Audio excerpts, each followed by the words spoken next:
Good morning. Good morning. It's the month of May. You got something to do? Just a little.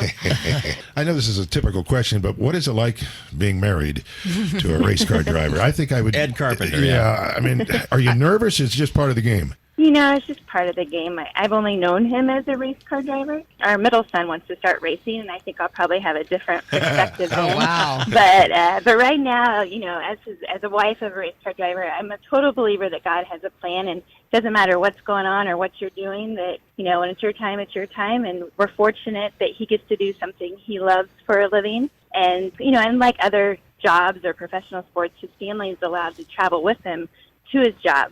So we can't beat that. Our kids have gone to so many great places and had so many adventures that we couldn't have had it not been for what Ed does for a living. So Sure. We're so very blessed. Do your kids get nervous, or to them is it that's just what Dad does?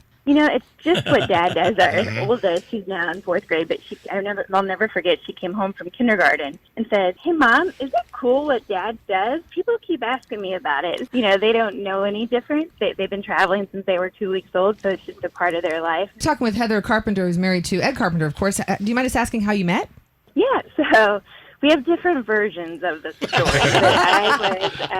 I was working at the track at the Enfield Hospital as a nurse and traveling, taking care of the drivers when they crashed, and we did their physical. And needless to say, I gave Ed his physical. So he has a version of a cough test being involved. I, on the other hand, have the true story, which was I gave him his neuro test, and I knew he was halfway intelligent. So. I'm going to say, those are two different ends. Well, and when I say halfway intelligent, we're talking about guys who go out and race, 230 miles per hour. So there's not a whole lot of sense there. But. No kidding. That's not natural. Now, were you impressed when you first met him, or did you just think, just another guy? driver? Yes and no. He definitely caught my attention.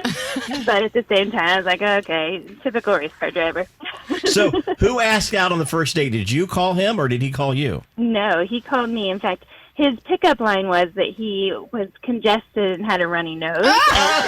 And some Flonase to help him out. So. That's brilliant. That is hilarious. He asked if I would pick him up some Flonase.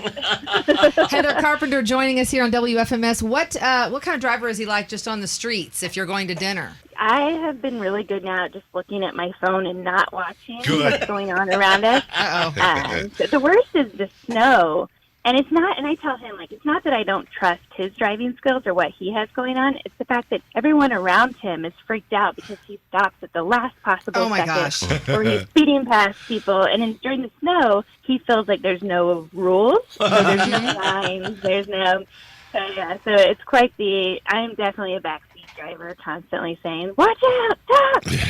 Does he take the kids to school sometimes? He takes them every morning. Oh, that's cool. Well, at least they're on time. Yeah, and I'm notoriously late, so they are so happy Dad takes them, and they know that if they leave at the last second, they'll still be there